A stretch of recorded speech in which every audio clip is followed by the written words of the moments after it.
We are streaming live on YouTube. I think we're out. Should we check? Should we check? Well, we are. Who are we going to check with? I've got it on here. It's fine. Yeah, I've just got a notification. Should we just say to our special guest that they can't get in yet? There we go. Well, that's just yeah. So I think we are live. We are actual live. Hello.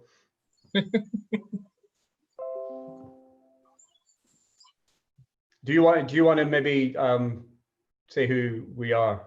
Yes. So, hello, greetings from houses. You've got more books than I have. Oh. Uh-oh. Okay, you've frozen. This is probably not good. Oh, yeah. Are you there? Yeah, we're back. We're back. Or you're back. Okay. I think it was me. So, yeah. So this is the book launch as happens now because we can't go outside. This is how they happen now. They happen on Zoom, streamed live to YouTube. And we are here because Craig. Yay. It's good. I'm glad to see it as a real book. I actually only got a copy last week, I think. Half the world seemed to have one before I did, but that's okay. I mean, that's the thing, isn't it? Though, is that like because you can't go out and see it on the shelves and see people in person, you never know. In this kind of situation, you're never sure if it's actually out there or not. No, it is very different, and shops not being open, it makes it a really different kind of launch. But it's just that, you know, there are worse things we're having to deal with at the moment than book launches, so that's okay. I keep seeing messages coming up below us from our mystery guests, but they're not going to be mystery or guests for much longer if they keep sending messages. Oh, you're frozen again.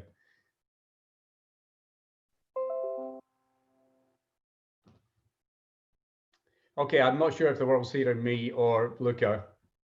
I think it was me. Okay. I've just changed. So I was on. I'll explain quickly, but I was on the Wi-Fi extension, which is just crap. So okay. I've just changed. So it should be fine now. But I heard a little bit of what you said, but I'm sure it was what I would have said anyway. So it probably. Yeah, I was just saying, oh my God, he's frozen again.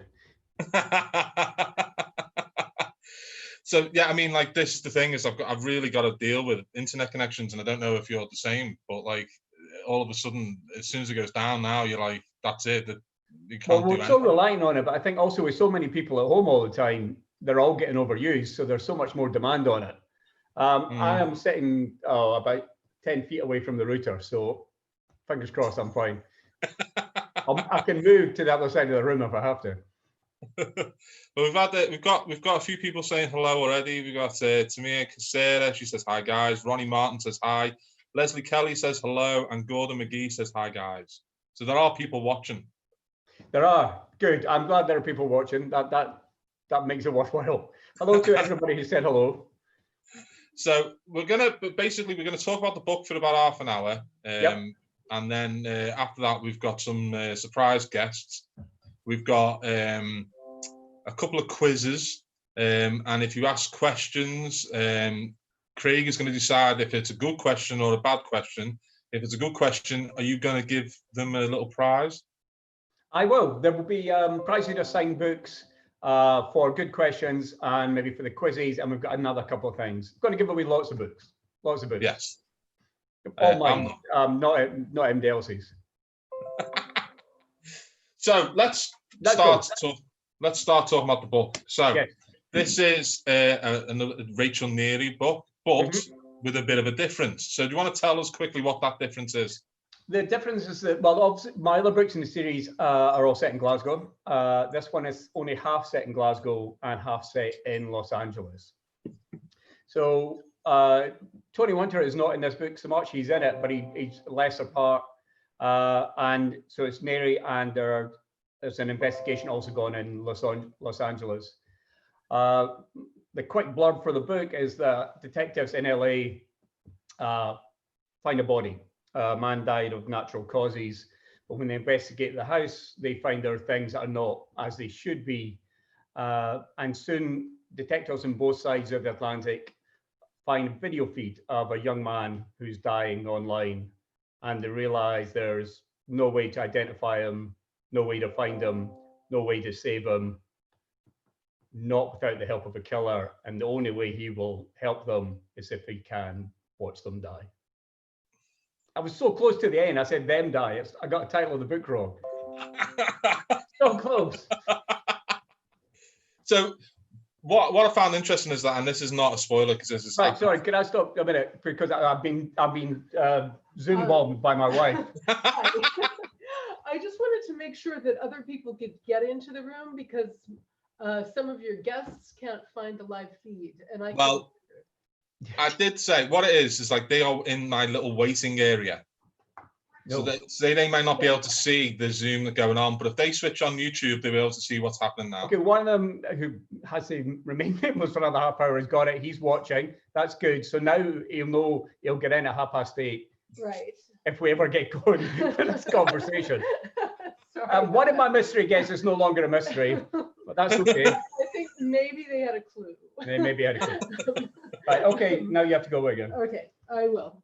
Okay, so this isn't a spoiler. This isn't a spoiler. Yes. But the beginning of the book, what is found in that house is something that you've kind of touched on before.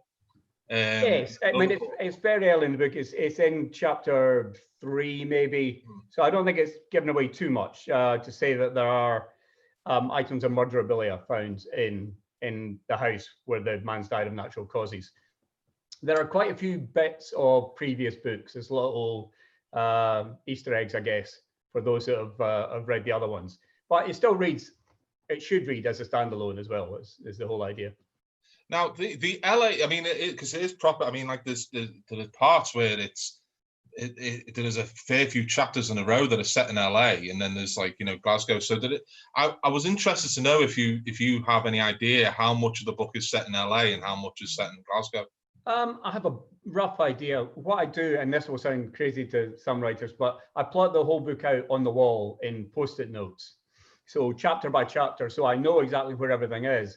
And it was color coded. So the Glasgow ones, if I remember rightly, were in orange, and the LA ones were in pink. No significance to either color, particularly on the orange front.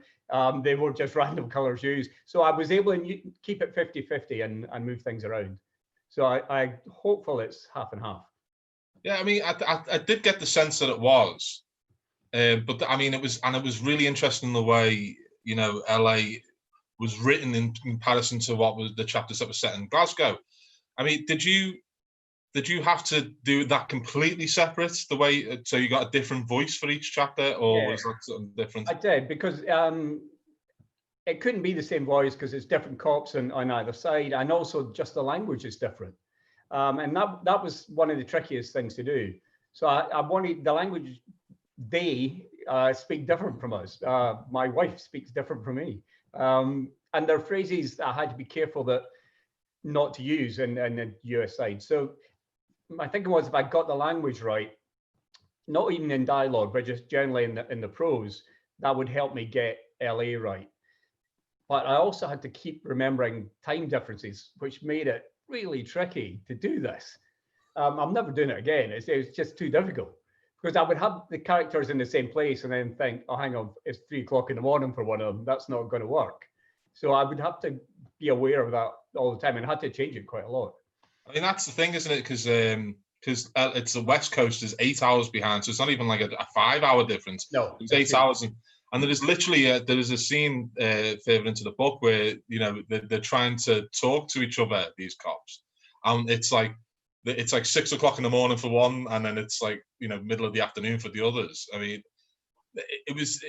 it never kind of got to the point though where it was that became an issue, because they are two connected investigations, but they're also very separate as well, because the things that are happening in LA are happening, are connected, but they are separate as well. Yeah, it's two separate parallel investigations that come together at one point. But even once they know they're on tracking the same thing, they are different lines of investigation to try and find us. They're coming at it from different angles. So yeah, I wanted to do that and just to try and do the contrast between the two cities and use what I know of LA and what I know of Glasgow to put them in different places and different tracks and different weathers sometimes as well, a little bit. I mean, this must have been a better research trip to do than the Faroe Islands, I would imagine.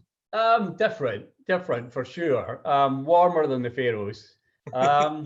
Yeah, for those who don't know, so Alex is from Southern California, so we've been together now for 7 years. So we've been going over there a lot and spend a lot of time in Southern California, a lot of it in and around LA. And it took me a long time to get to know LA and understand it. And I'm not saying yet that I know it and understand it, but I'm closer than I was. So every one of those was a bit of a road trip and a research trip. But I did some specifically this time to go out and look at places I wanted to use, because LA's been done obviously a lot in TV and in books. So I wanted to try and find some places that maybe hadn't been used as often. And there are some settings in LA which are suitably creepy, shall we say. Yeah. And some of the descriptions of LA are really interesting to me, because I hadn't thought of it in that way. And you have to kind of guess that, like, you know, it is a massive, huge area, and there will be these types of places. And there's like a water park that's been closed down, and that plays a role in it. And you know, you think about these places that probably aren't that old, but have already been kind of discarded. And I think that might be a little bit of a difference between the UK and the US, is that they kind of move on from their past quite quickly, in that sense of, like, they don't really have historical buildings. They just go to that's 20 years old, we'll move on. Do you think they get that sense of like what you were doing, or? I mean, they do have lots of historical buildings, just they're not of the same historical period as ours. So it's 100 years old in LA is really old, is really historical. Ours can go back a little bit further than that. But there are lots of buildings, and I wanted to use things from old LA and golden age LA that are still there. You just got to know where they are and where to look for them. But yeah, the water park was a good example. It's something that I can't even remember how I came across the water park. Research, I guess, but once I found it, it's been mothballed for a long time, and I realize I'm now probably giving spoilers and I should stop.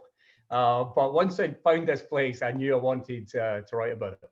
Yeah, and I think that's the case. Is that you do find these places while you're writing. You find out about these places, and I think it's strange, because one of the places in the book is, and there are places like this in different countries even. And then there's another one in America, and it was something I was going to use, and now I can't. And that's Gravity Hill. Oh yes, yeah, I loved it. Everybody who's watching from Scotland will know the most famous one in Scotland is called the Electric Brae in Ayrshire. And I remember going to it as a kid. Yeah, I don't ever give them too much away. People will know.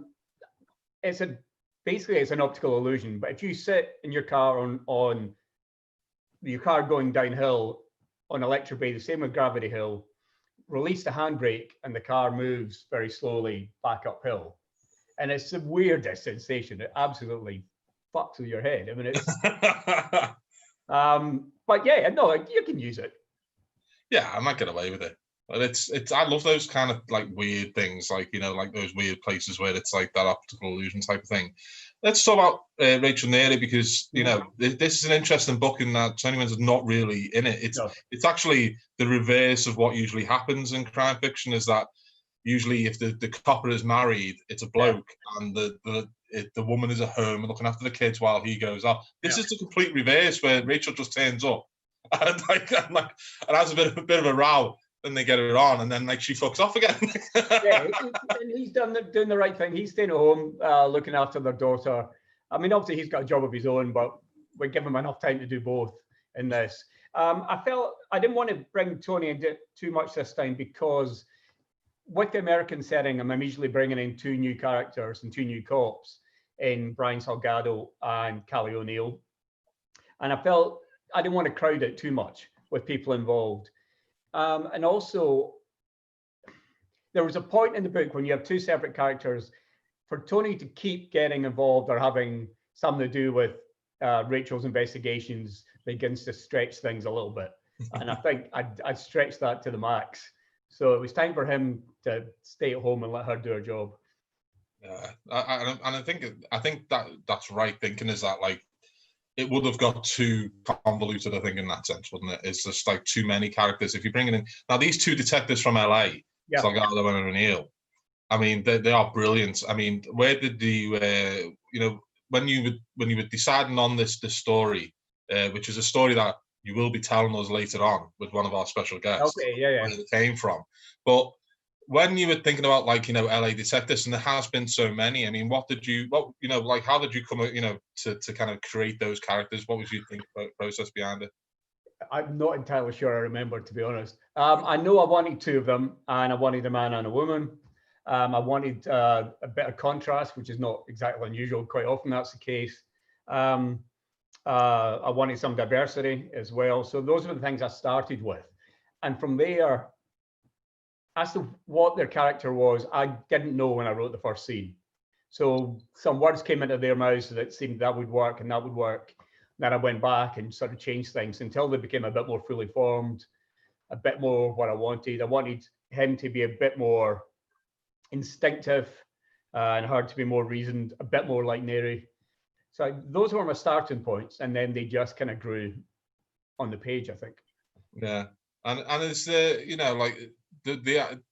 thing behind setting it in LA as well. I mean, what was because you could have chosen anywhere. Was it literally just the fact that you had the personal connection to LA, or was there a deeper reason for it? Yes and no. My former editor, Jo, she suggested it in the first place. She said, next book, why don't you set something at least partly in America? And that, on the face of it, that sounded like a great idea. But then to come up with a plot that works both in the UK and the US was so much harder than that initial suggestion. To have something that credibly works on both sides of the Atlantic took a bit of working out. So thanks, Jo. It worked. I mean, I'm happy with how we ended up, but it took a fair bit of thinking and caused all those time difference issues as well. But she was the beginning of that, as to do something in the US. And yeah, I was more than happy to do it and take it on. And I don't think I would have done it without having spent so much time there. But lots of people we know, including someone who's coming to join us in about 10 minutes, has done it. So you can do it without spending time there. Yeah. It's definitely doable. And it's something that like really interests me, because it's something like I'm doing now, is that doing that kind of dual setting type of place, and having gone over, because I decided very early on I can't do that, because I would have got it so badly wrong. I can barely write about Liverpool right, so it's and that's over there. What you're writing about, and it's up to you if you want to say, isn't featured as much, whereas, for example, New York and LA to a lesser extent, we see a lot more of. But the place you're writing about, we don't see on TV or in books a lot. No, I mean, it's because it's like a small town in it's on the East Coast. I mean, it's in Connecticut, so and it has got a bit of touristy kind of places to it. It's very much not outside the country tourism, so it's not something I'd ever heard of. I heard the town name and thought it was connected to something else, and it wasn't. I won't say too much about it because A, I don't know myself, and B, this is not my book launch. So you can, if we're still in this situation next year, we'll talk about it then. That's fine, we'll reverse roles and do that. But yeah, I didn't want to pick somewhere that was so well known, because it wouldn't have worked for my story. Because all the places that are really well known are really built up, and I wanted really small town type of thing. Knowing that these places are so well known, was it an extra sense of pressure not to get to make sure you didn't get it wrong? Well, yeah, absolutely. There's a lot of pressure not to get it wrong, and to try not be cliched about it as well. I didn't want to make it Hollywood, and I didn't want it to be, no shootouts. I didn't want any kind of TV type LA. I wanted it to be a bit more of the LA that I'd got to know, and some of the places that I'd learned through Alex. So big pressure to get it right. Having her in the house as a final check on that was helpful. But I mean, I don't know what she was writing her own book. I mean, it's just selfish, basically, is what I'm thinking. So I could have done with her helping me out a bit earlier, but she did come back on lots of things like language and say, well, no, we wouldn't say that phrase. And there's so many things that, and an example won't come to me, but things that we think are phrases that everybody use, and they don't use them at all, and vice versa. So I had to get that right. What I didn't know, I would Google the hell out of, obviously, to make sure I got things right. And going over there, so, you know, because you do go over there quite a lot. I mean, did you write any of the book while you were over there at all, or was it all done in Scotland? No, I wrote some over there as well. In many ways, it's easier doing that, because I always find when I was in LA or Southern California, writing about Glasgow was tough, you know, because I'd be writing about it pissing down and being cold, and I'm sitting there in 80 odd degrees and not seeing a cloud for a week. So there's something about being in the place gets you into it more. So yeah, I certainly wrote a fair bit of it over there. I've got a question about Rachel Neary again. I mean, this must be over 10 years now you've been writing about her. She does appear in random, doesn't she? Yes. This is actually a really long running series without... It is, although I sometimes think it's a bit of a con that it's not really a series at all, that I've written 9 standalones that just 8 of them have the same characters in it. And I think there's a lot of truth in that, because there's things I want to write about and tackle, and okay. And there's at least a couple of books I can say now, I don't mind saying, started as standalones and then became the series, because there was a bit of, well, we like that, but you should put Rachel and Tony in it. So that happened. But yeah, she was in Random, which came out in 2010. Oh my God, so yeah, 10 years. I mean, she wasn't the lead, because that book was written from the point of view of the killer. And I've told this story often enough. I originally started that book from Rachel's point of view, and she was going to be the main character. And I chickened out of writing the whole book from a woman's point of view, and decided it'd be easier to write it from a serial killer's point of view. And that worked out okay.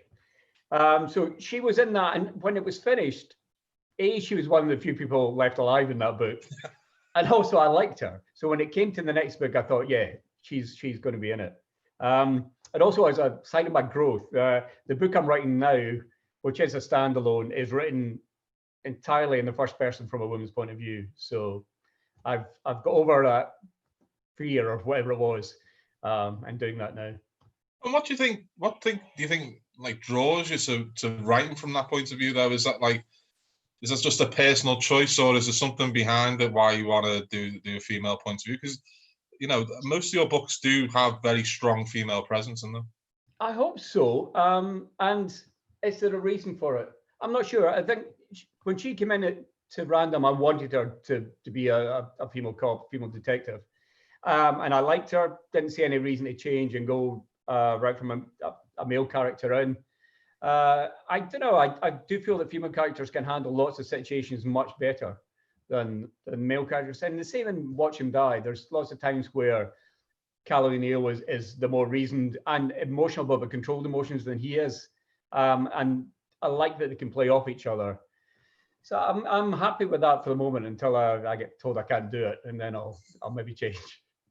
All right, before we bring our first special guest in, I want to draw your attention to an egregious passage in the book.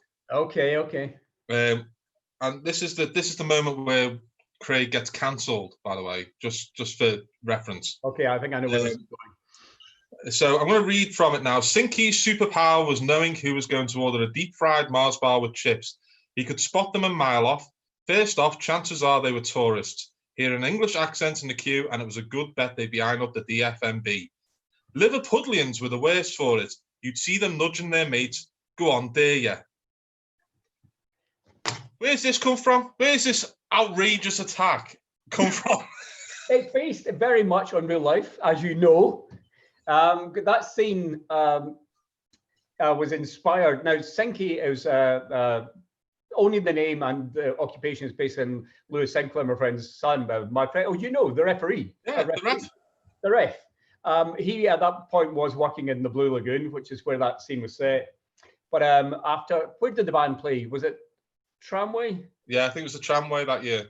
After the Tramway, we all, a whole bunch of us, went for chips at the Blue Lagoon next to Central Station. And it was pretty weird because it was, as ever, it was queuing out the door by about a dozen people out the door. And Paul McDermott and Mark Billingham, Chris Bookmeyer, and we were in the queue. And I could see people nudging each other going, nah, it can't be. There was a bit of that going on, especially with Val. But one of our number, you couldn't resist the deep fried Mars bar. Because there was a chippy at the top of our road in the 90s, early 90s, an Italian-owned chippy, as it was, Santi's chippy, and they used to do deep fried Mars bars and they were 35p. And that's good. That's good. I ate quite a lot of them because what I'd do is I don't know if my dad's watching, but I would rob 50p off my dad. I'd go up and kids don't do this to me because about my kids are watching now and thinking I'm going to rob 50p off me. They wouldn't get anything for 50p these days. They're not going to get one for 50p. But I hadn't seen one in 20 years, and then all of a sudden it was like there, just like, oh my god, I can get one. It was £2. I've only ever had one once, and that was in the Lake District, and that was about 20 years ago, and I can still taste it. It's still sitting there. It was the most disgusting thing I've ever eaten in my life. Oh, I loved it. And I've been but we were staying in the hotel at the Central Station. What's it? Is that just called the Central Hotel? Grand Central, I think. And we'd all bought these chips and everything. We were sitting in like this little nice bit of this hotel in like the lobby bit, and the looks we got, just like what are they doing there? It's like they could, have they got room keys? But to be fair, they didn't stop us. They let us do it. I don't think they were too pleased, but that was okay. Do you do that often, where you take things from real life and they're just little tiny vignettes in the books kind of come from that? Yeah, all the time. I think all authors do that. I think we're all thieves. You view something and think, I'm having that. Somebody comes out with a line, or you tuck it away, and you know that at some point you're going to be able to use it. And it's easier, better, I think, to write a thing. I've just done a short story for Val, actually, for an anthology she's doing.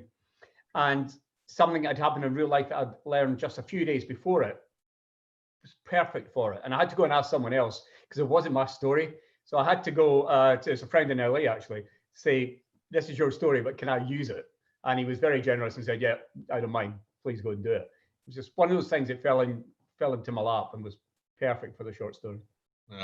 I mean, I've just done the short story for Val as well. We should mention that. I think that's out in about 3 or 4 weeks, isn't it? An anthology of short stories. It's not a secret, is it? Because no, I don't think so. Right. It's Val is on the board of trustees for the Homeless World Cup, which, like many things, has been cancelled. And on 5th of July would have been the final. So the anthology is coming out that day. Knowing Val, it'll be a great lineup. You and I were way down the bottom of the list. Yeah. And it's all to raise money for the homeless and the Homeless World Cup. So if and when it comes out, buy it. So we've had a whole bunch of people saying hello. We've got Sharon Burden, Mary Picken, I think is there as well. Lorraine Bryce. Amy Tunn, who's got the Pinot on the go. I was wondering where that sentence was going there for a second, but that's okay. Colin Sinclair says all good here. Good, Colin.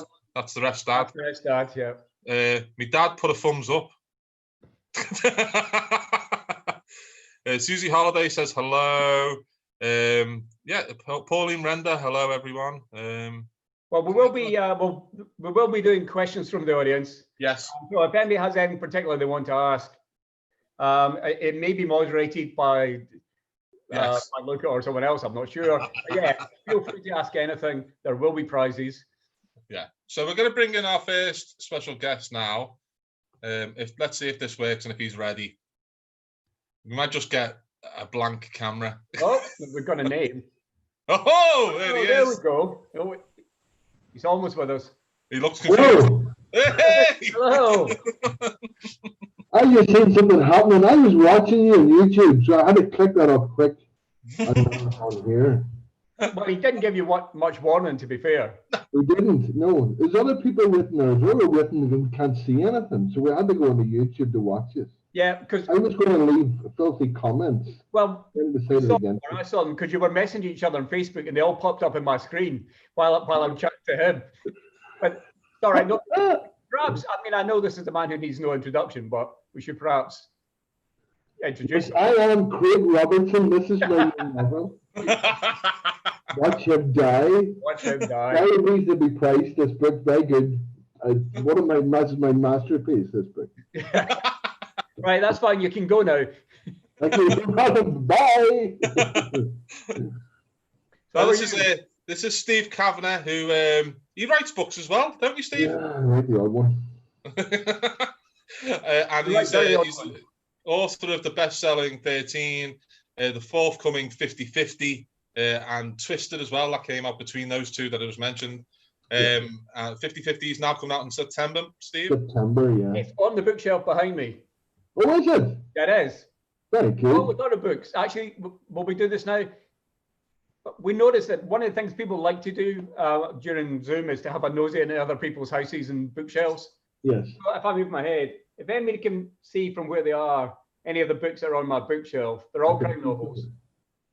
Whoever can name most of them can get a signed book.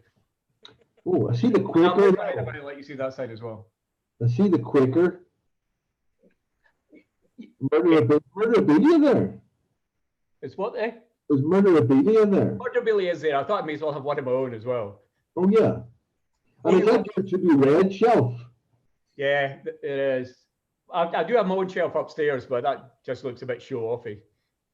Right. It does. Yeah, but you have to have a shelf for your own books. So, seeing as you two are on, you two are having your own crime fiction festival. Yes, yes. And we roped you into this as well. Yes, I know. You're bigger than me. I had to see that. Both of you want to tell everybody what it's about? Well, I'll tell you, but it's from the 2nd to the 4th of July. It's called the Two Crime Writers and a Microphone Locked Up Festival. Really catchy title. And we've got 50 brilliant authors who are all doing this for free. And people buy a festival pass and they get to see 15 brilliant events for £20. All 15 for £20. And that money then goes to the Trussell Trust, who support 2/3 of the UK's food banks. So no one's getting paid. I haven't told people they're not getting paid yet. Wait a minute. Some of them haven't asked. We're just kind of hoping they don't ask. So we're raising money for food banks is what we're doing. That's great. Who came up with the idea? Or do you come up with it between the two of you? Or was it Tracy? I came up with the idea. Tracy's idea was you should do it for a really good charity. And I said, that's brilliant. We'll do it for charity. And I picked the Trussell Trust for food banks because that's good. People are suffering a bit at the moment. So Tracy had that idea, and everyone we asked to do it all said yes. Give us an idea of some of the people who are doing it. I'll tell you what I can do. I can actually do this. That's just to take over completely. Listen to him now. He's always doing something. I'd leave it alone, that boy. Because what happened was, Steve comes up with the idea and then goes, "Now, I don't know how you're going to do this, Luca, but you do it." So that's the poster. There you go. So you can see the names. What? You got all those people? Lee Child, Richard Osman, I've seen this. Martina Cole, Ian Rankin. Yeah, I've heard of some of those. Denise Miner, she's my favourite. Yeah. Okay, that's good.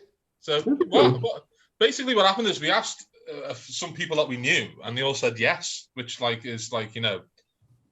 that we had to do it then, obviously, and then realized that we've got so many big names here now that we've got to actually do it and do it well, which was never the plan, because what Steve does usually is that he comes up with great ideas and then goes, now, how does this work? How's this going to work? And then I have to work that out. It's like, okay, how am I going to stream for 3 days, for 8 hours a day, all of these events, and get all of these people, and corral them all and put them all together. And basically we wrote Craig in on last Sunday to work out exactly how it was going to work. Because we set this up in like a week.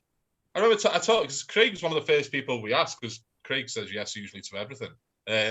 So we asked you, Craig, and like I think I was like about 3 days in, I just messaged you going like, this isn't as easy as I thought it was going to be.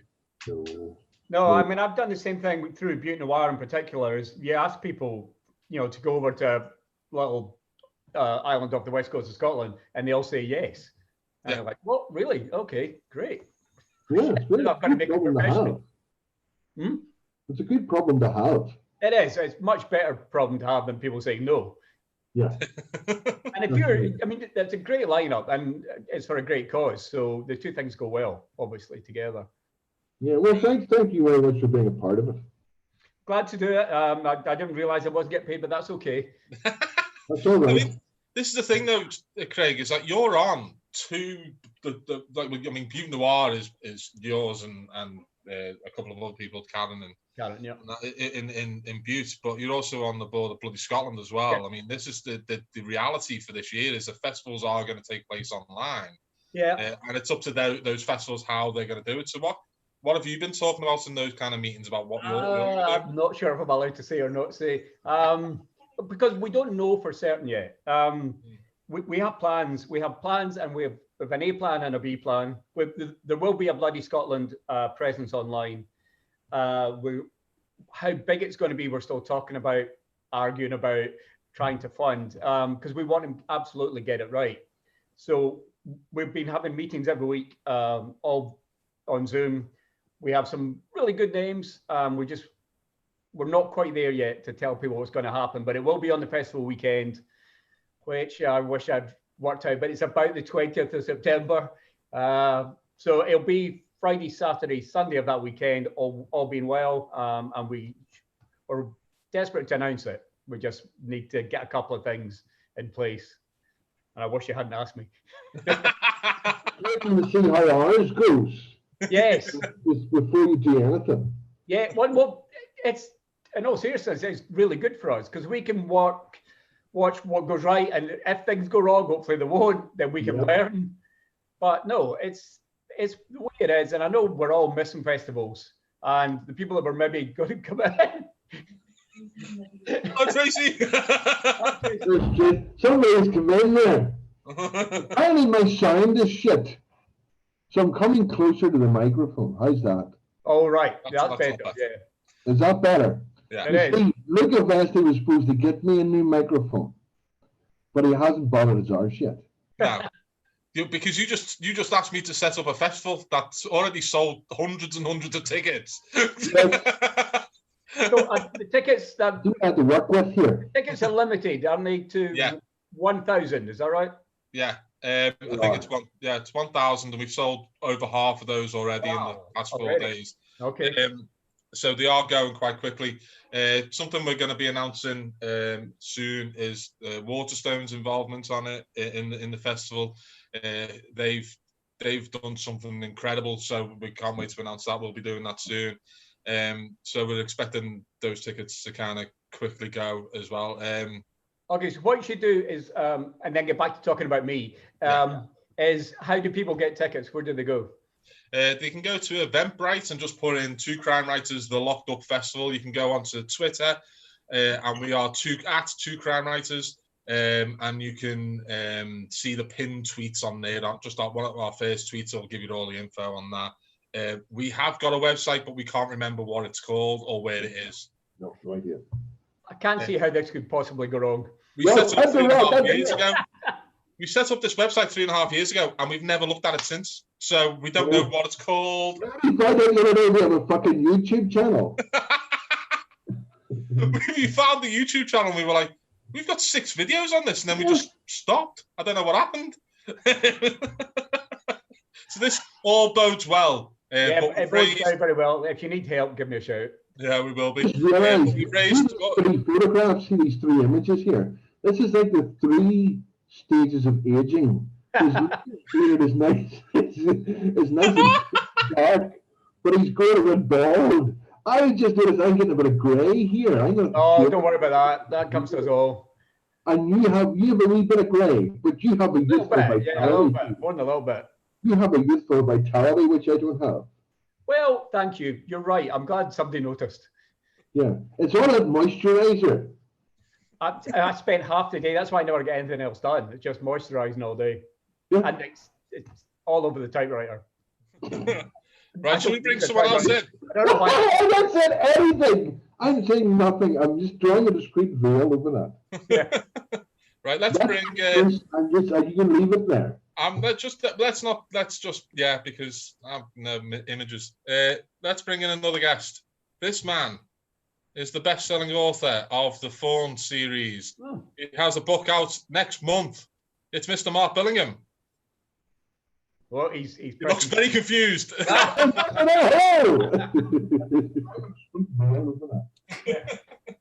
let's bring. Can someone get a photograph of this? That's good. Yeah, because I have no images. Let's next. Mark, do you want to mute your YouTube? Author. All right. Series. Has a book out next month.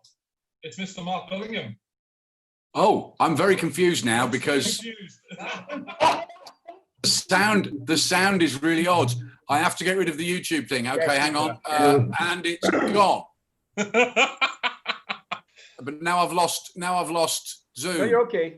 No, you're there still. You're in. Yeah, but I can't see it. Hang on. Can't see a bloody thing. Okay. Hello. Hey. Congratulations, Craig. Happy launch, mate. Thank you. Happy launch. Thank you.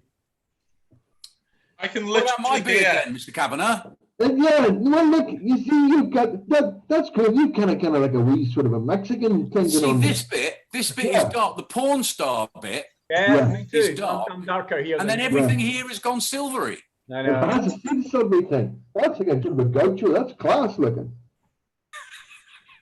Is it going to survive lockdown, or are you going to go back to your sort of more trimmed? I quite like it, but I'm certainly not speaking for my wife, who quite hates it. So all right. I think I may be shaved in my sleep. Okay. I shaved my face apparently, there are websites that cater for that kind of thing. But, I shaved the whole thing off a couple of weeks ago, and my son. Yes, I saw that. I don't like that. I don't like you. It's very weird. Me. Can I suggest, if you're going to do that in future, use something like FaceApp, because then it has a feature that takes your beard off without you having to shave it off. Because once you shave it off and go, oh fuck, I wish I hadn't done that. It's a bit late. Right. So Mark, yes, Luca, we want to get you on because Craig has a very interesting story about the genesis of this book is your fault. Yeah. So I'm going to throw it to Craig and he'll explain. Well, first off, I didn't say it was very interesting. Right. So I'm not making any great claims for this. No. So the book, and this is the first time I've ever done this, and I wonder if anybody else has. The title came first before the book. So we all spend loads of time, once we've written books, trying to come up with titles, and it's hellish. This time, the title came first, although the title was originally Just to Watch Him Die. And it came from having listened to you sing Folsom Prison Blues so many times. I think in that first couple of years that the band was out and I was starting on this book, I must have heard you guys play a dozen times. And you do Folsom. So for those who haven't caught on, the line is, I shot a man in Reno just to watch him die. Yeah. And I thought, just to watch him die, that would make a great title for a book. And so the book started with that. And I thought, well, how are we going to watch this person die? And I like the idea of the good and bad things of technology and social media making the world a smaller place. And then the book grew from there. So it came from you singing that song. It's very bizarre that you took that title from my pathetic vocal attempts rather than Johnny Cash's. Well, because he was singing the song before me. I'm aware of this, yes. Okay. I'm not saying I prefer his version, but the only thing is, Mark, he's got better backup than you do. Luca. I'm only saying this because Val is not on, and I might be okay. Do you not think we're going to tell her? Literally, although send a message. I said this to you before, one of the things that sort of ruined life for me is that when that song got stuck in my head, I could hear you singing it rather than Johnny Cash. Oh no, I'm very sorry. I It's all right. can't apologise enough. No, I like it. I cannot apologise enough. I've liked it so much, I wrote a book about it. You mentioned Face App. Is that the thing you use every year when you do the quiz, when you do like bloody Scotland quiz and stuff? That's fantastic. It's I've still got it on my phone. For those who don't know, you can take a photograph of yourself, but you can do it of other people, and you can make yourself look older, look younger. You can add a beard or change your beard. So for the quiz, I've taken crime writers and messed about with them. Yeah. But you've got to be careful about that kind of thing. There's people I wouldn't do it with. Yeah. And also, some of them you don't make women authors look older. They're not going to like it. So I'm not that daft. Yeah.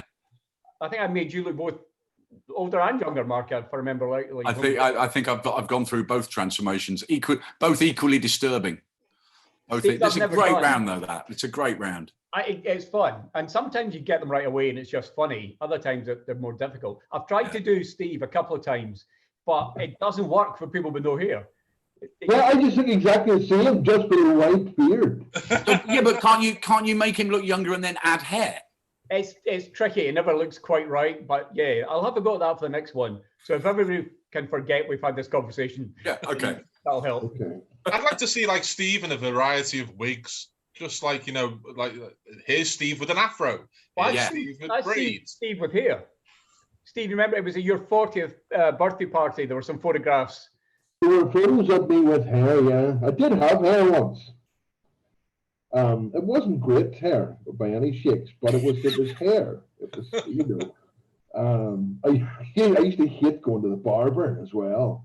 I really didn't like going to the barber. All the barbers I went to were bastards. I see what they did to you. Well, I went once with my mate, and he had quite a sort of a coiffeur sort of a look. And there was a wee barber in Belfast, and we went to hairdressers, like a fancy hairdressers. You queue up and you say, "Okay, can I get you a cup of coffee?" and shit like this. If you're going to this barber, if you were waiting, they would send you out to go and get them tea and stuff like this. But it was a guy. He was sitting, and I had he wanted to finish his hair, and he says, "Oh, great." He says, "Can I see the back?" And they didn't have. Look, they've got a strange, funny wee mirror. It looks like a paddle that they bring out and go. There you go. There's the back of your head. They didn't have that. Two guys. We're going, fucking guy here, and the two mirror on the wall, and two of them down like this. You happy now? So they were just. No, I didn't get on with barbers at all. I'm sure they're nice barbers, but me and Steve and Craig, when you started to go a little bit, were you pushed or did you jump? Did you go, right, sod this and just get rid of it? I definitely jumped. I thought if I'm going to go, then I'm going to go properly. I mean, I still shave mine every second day. Yeah. I don't know how much I would have, to be honest, because it's been a while. But yeah, I didn't want the kind of comb over was never going to happen. Oh, no. Really, I was pushed. Oh, really?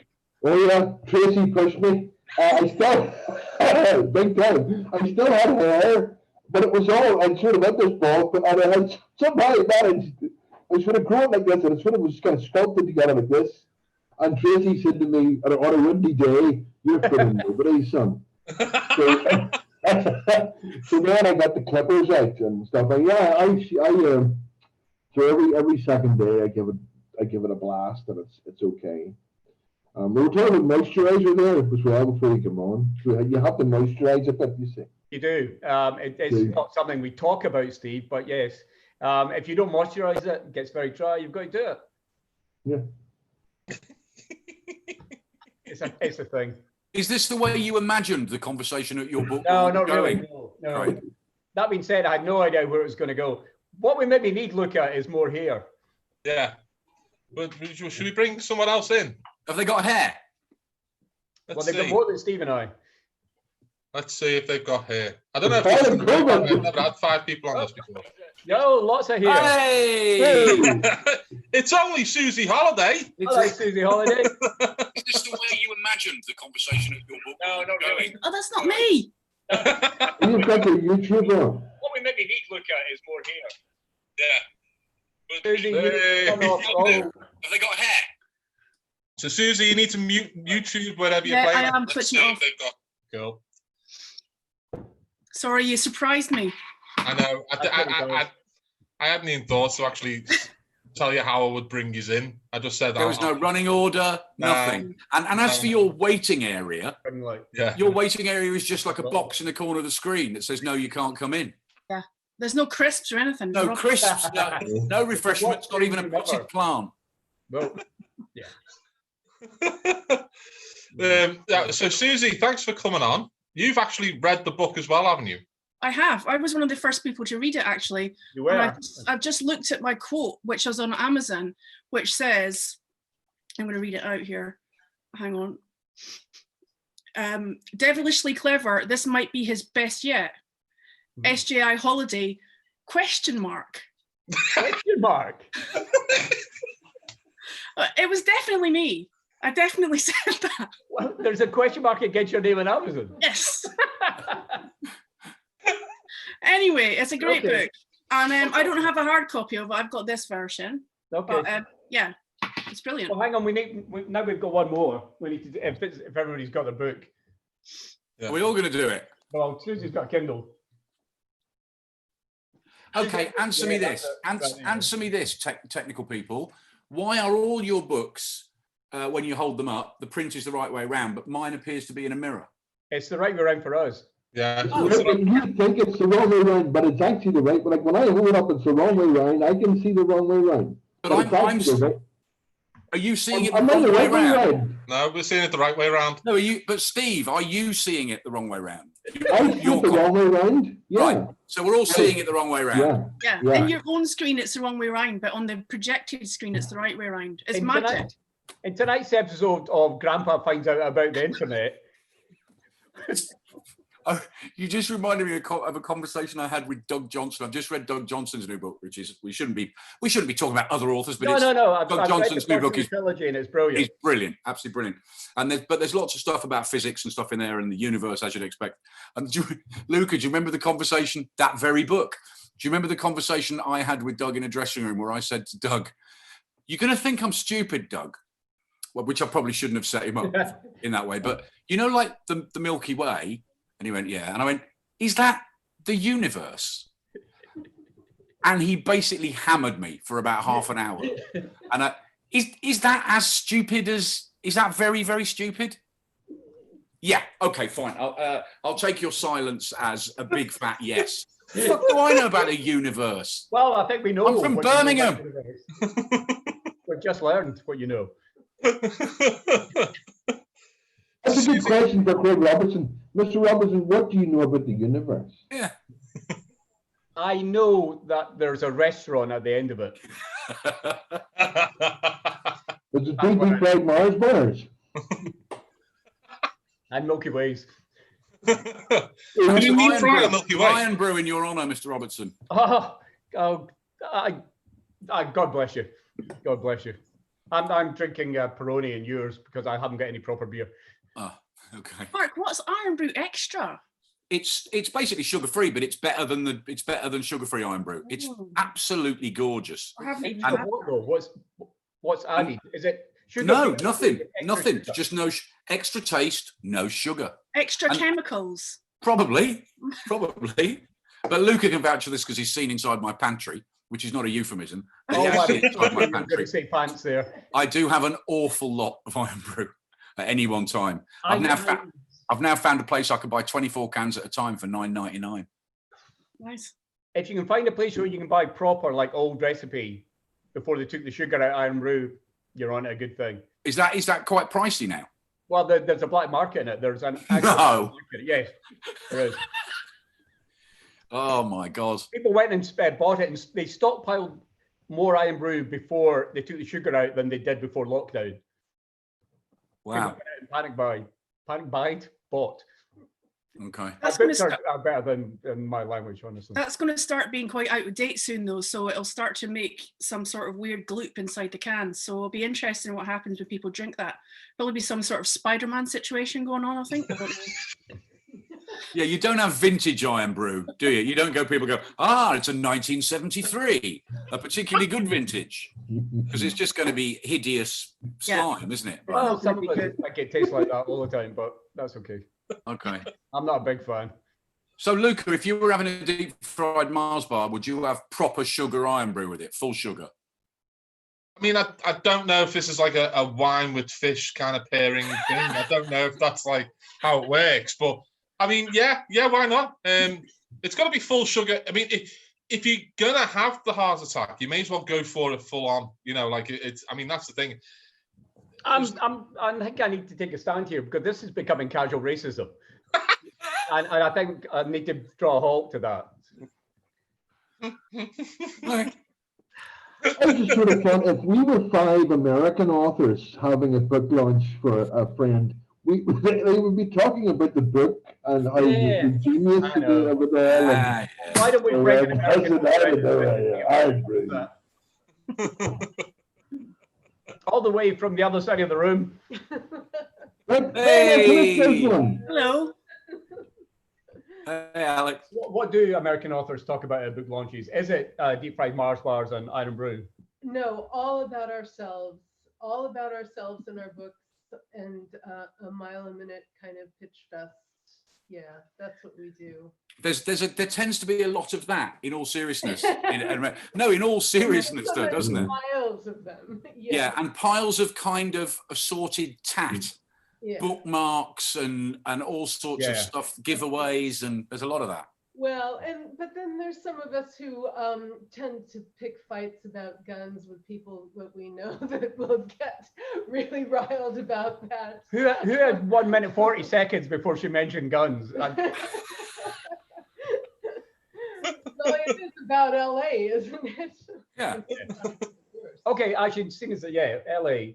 How much did I get right or wrong before you started the bits that weren't right? Well, it wasn't really about, you got LA really, really, really well. It was the language, some of the language, and just the way that you refer to parts of the city or how you get to them and how long it takes to get to them. It's almost longer than you think. Yeah, like that's not going to happen in a day, no. Who's been to LA and who hasn't? No, I haven't. Mark, you've been a few times. Have you been back since your son went? No, I was there because my son spent a year there as part of his degree at university just outside the centre of LA. So we went over there for just a month. It's such an odd city. It's the most miserable place I've ever been on a book tour. It's terrible for books. It's not when we all know what it's like to be on a book tour where you finish your book tour, your book event, and 3 people have turned up and you want to go and have a beer and something to eat, and you don't know anybody and you don't know anywhere. I thought, I'll just pop out the hotel and walk to a nice bar. An hour later, I'm walking up some deserted sidewalk weeping because you can't just pop somewhere and if it's a place you don't know, you're just lost, aren't you? Can't walk somewhere. What were you thinking? You could have been... That's just insane. Yeah. What do I know? What do I know? I think the Milky Way is the universe. I felt that way my first few trips to LA. Couldn't get a handle on it, didn't know where to go, couldn't understand it. And it takes a lot of visits, I think, and also takes being with someone who knows it to get that idea. Because just the idea of going to try and wander and find a bar. Well, you have to be really targeted. I love LA, and I love taking people to my LA because there's the thing that you see in the movies, and then there's how you really live in LA, which is in your own neighborhood. And if you want to go somewhere, you go to that neighborhood. and it's like going to another city or a different country or something. Yeah, it's like, well, I don't know how many cities in one city, but it's Dozens and dozens. I mean, hundreds, really, because the valley is really sort of LA in its parts, and the beach and the desert and the mountains. And... Susie, you've never been. You've been everywhere. Why have you never been to LA? I've been to LA loads of times. Yeah. Oh, sorry, I thought you said no. Right, what do you think? No, I said Good. yes. I love the beach. I love hanging out in like Malibu and Venice and stuff there. That's my favorite place. But yeah, I really want to go back. I was really hoping to go back this year, but that's not going to happen. Well, we need to go to Joshua Tree, all of us. This is Definitely. As we can. You guys would love it, and the band should play at Pappy and Harry. Oh man, that would be so Everybody good. does. It's just, you haven't seen California until you've seen the desert. It's just awesome. Well, that was going to be BoucherCon this year, wasn't it? In the desert? Sacramento. Sacramento. Yeah. No desert, not but the desert. It's okay. Well, it's off anyway, isn't it? So it's off, yeah. But Alex, is LA kind of unique? I mean, not that I've been to every American city, but it's certainly unlike any other American city I've been to in that way you just described. Is there anywhere else like it in America? no. Well, maybe Phoenix is getting that spread out, but LA just Sacramento. what Sacramento? What? Oh, I again, just lost it. it's okay. LA is definitely unique, and the most unique thing about it is the mountains, beach, desert combination there, Right. which you can go skiing and go to the beach in the same day. You honestly can. Yeah, it's weird. It is, and the natural beauty of those places is what I really, really love about it. But also all the nitty gritty, LA Noir kind of thing. If you know where to go, you can have an incredibly thematic experience. But you need to know. There's no way to do LA without a tour guide. Steve, they haven't taken you to LA on a book tour. They've taken you virtually everywhere in the US, haven't they? Yeah, they sort of threatened LA at one time, but it didn't come off. Not a good city I want to go there. to have a book tour. Yeah, but no, I've not been on a book tour there. But I think if BoucherCon had happened this year, I think I would have gone to LA before going to Sacramento. Mm-hmm. Do we know? Well, they can't just put it back on next year because somewhere else was already planned, obviously, Yeah. every year. So they just miss out.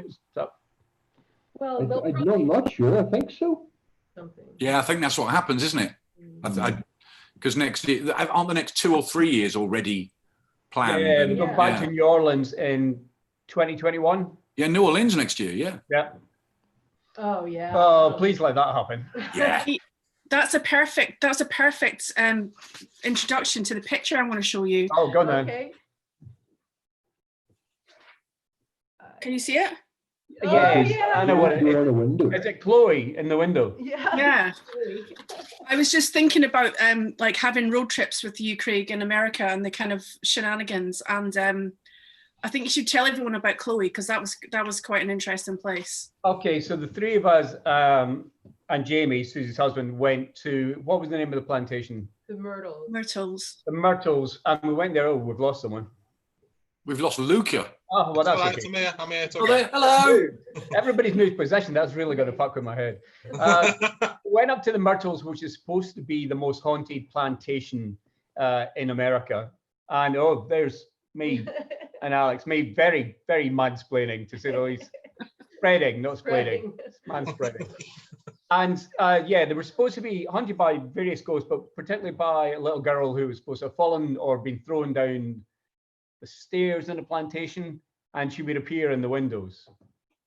So you can buy postcards with Chloe looking out the window.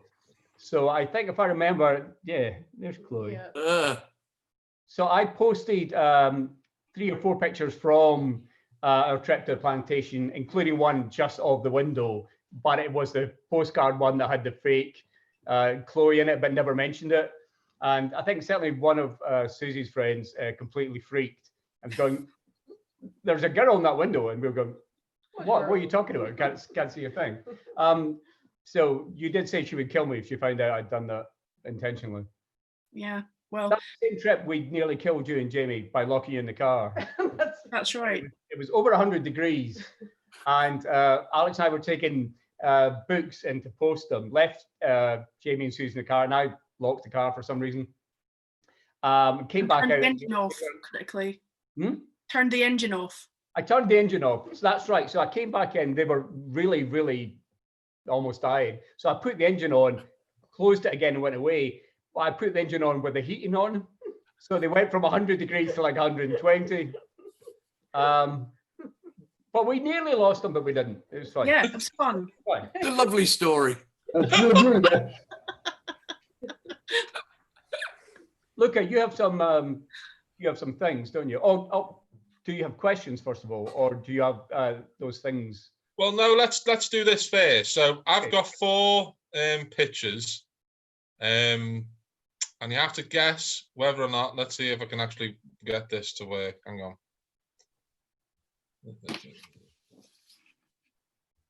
Susie, can I just say sorry for nearly killing you? Oh. So this is Glasgow or LA. Great. Pictures. Pictures, and you have to guess whether or not it's Glasgow or Los Angeles where the pictures are taken. Okay. So well, let's just have everyone can have a guess, and we'll see if you're right or not. So let's go with the first one. Let's go with the first one. Let's go with the first one. Oh. Okay. Looking for clues. I would say that's Los Angeles. Yeah, I'm going LA. I'm going Glasgow. I'm going Glasgow as well. So this is Glasgow Park in Los Angeles. Los Angeles. We're all right.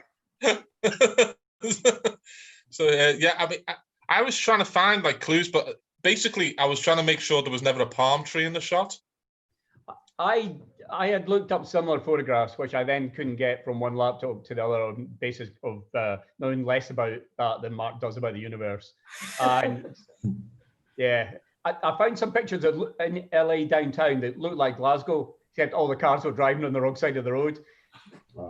It was a bit of a giveaway. You can tell by the telegraph poles, I think. Yeah, I thought it was the telegraph poles. You're right. Yeah. That's what I would have said. That, and also there's a quality of smog that you just get very familiar with.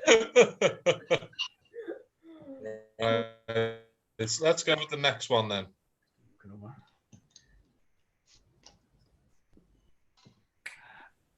Yeah, now you see, we're meant to think that's LA, aren't we? Because it looks like an American house. That's Glasgow. You're not fooling me, Veste. I tend to agree with Mark. I think it's a bluff, and that's Glasgow. I think it's a double bluff and it's LA. What does it say down the bottom? The MLS. Hang on. That's Major League Soccer. Oh dear. So it's Glasgow then. It's Glasgow Avenue in Los Angeles. It was the double bluff. Double bluff, see? Right, next one. I've never seen anything like that in Scotland. No, neither have I. When you say that, do you mean sunshine? Unless it's out in The sky. But also just that quality of house. Yeah. Southern California. Right, here's the next one. Wow. That is so. Oh, I know what that is, I think. Well, oh no, maybe it's not. Is it? There's palm trees. That's Los Angeles. Yeah.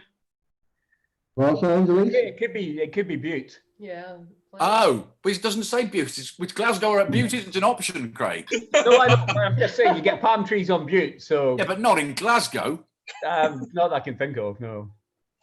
Enemies watching and knows different, let me know. Gotta be. This is Gotta be. LA. This is an old asylum in LA. Jesus, look at that. But Where? doesn't it? It Wow. looks like it should be in a Stephen King novel, doesn't it? That's amazing.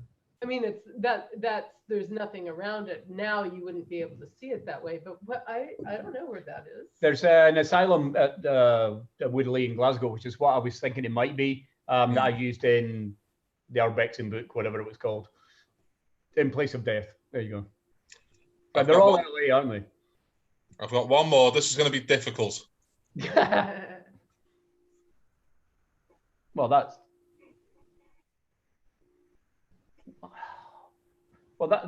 type of mosaic is very Scottish, so that probably means it's LA. Yeah, I mean, you get that kind of mosaic downtown, but there's a W, but that's a fake, or it's a double bluff. I'm going to say LA. I'm going to say LA and hope that I can get one right or four. Yeah, I think they're just. Are tailors called tailors in America? There's no American word for a tailor. Yeah, Taylor. They're just called tailors. Okay. It's Glasgow tailors. The W is the end of Glasgow. Yeah. I'm with Craig. It's Glasgow tailors. Did I not say that? It's I don't know. anyway. Let's find out. It's LA. It is tailors in LA. What do I win? You win nothing, but Hey. Thanks for This playing. is like a really hello. This is like a really shit version of Celebrity Squares.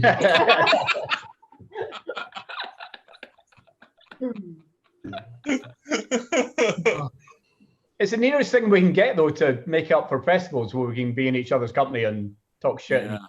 Yeah. That's all we can do. How long do we think all this is going to last? Just to bring a note of terrible gloom to proceedings. I'm pretty negative about it. I think next year's festivals will struggle, I think, as well. Next year's festivals? I think we will get a second wave. It depends how big it is and when it comes. So I think we will have a backward step before we can go forward again. I did read an incredibly persuasive article the other day that said we got this an awful lot earlier than we think we got it. So that there were people who had it and didn't know they had it back in January, February. And if that's true, it might mean that we're going through the second wave of it. Yeah, that's possible. I mean, just trying to be all, glass half full about everything. No, that would be great. I hope you're right. I read that they pinpointed 1,300 different occasions in when COVID came to the UK. Yeah. So 1,300 individuals brought it in around end of February, beginning of March. So yeah, if that was second wave, that would be great. Yeah. I want to go. Missing lots of festivals, but really missing Butte, Craig. Yeah. Gonna really miss Butte. Thank you. Really I'm really missing it as well. The book I'm writing now, the next one is fuck it. It's partly set on Butte, so there you go. Supposed to be a secret, but never mind. So I have been doing research, and it's really make me pine for Butte Noir and for going over there. So that's one of the first places on my list, I think. Where are you all going once you feel safe to go somewhere? That's a good question for Steve, really, because Steve, you're in Northern Ireland, so to get anywhere close to us, you have to take a plane. When are you going to feel comfortable to take a plane? Got a boat, yeah. Not for a while. I don't think I'm going to get on a plane until there's a vaccine, to be honest. Really? Yeah. Wow. What if there is never a vaccine? It's over or there's a vaccine, because Northern Ireland's done with it really well. Yeah. Like in my area, which is about 150,000 people, there were 2 cases yesterday. 2 diagnosed cases. We've done really, really well with it. And I don't know why we've done well with it, because we've done terribly badly with everything else, including society. So I don't know why, but it's, we're lucky in that way. But no, I'm not getting on a plane until I've got a vaccine, I think. It's not worth the risk, I don't think. What about you, Susie? I don't know, because there's so many bits of information out there. It's really hard to know what to believe. Like, I kind of like Mark's theory that we're already in the second wave, but I don't know. And I'm also not sure there's ever going to be a vaccine. So there needs to be a lot of stuff that happens that makes it safe. But as you know, I'm a big traveler, but I'm kind of I don't really want to go anywhere until we've got a bit more of a handle on what's going on. So, well, through your job, you probably have a better idea about vaccines and such things than the rest of us. So what makes you not doubt that there will be one? Because there's lots of things that they've been trying to create vaccines for years and years and years, and they don't have them. Okay. So, although, I mean, the best thing is there's lots and lots of people working on this now. So with other vaccines, it might be that there's small groups working on them in different parts of the world for various reasons. But because this is such a massive thing, everyone's working on it. So it's kind of a race to see who gets there first. And my biggest worry is that who gets there first and do they share it? Because there's so much political stuff going on as well that I think that's a worry. Yeah, we keep hearing stuff that we didn't know before, you know, things about China that we didn't know, and then various things pop up, and then you think, oh, we don't really know that much. So yeah, just to add a bit of color and light.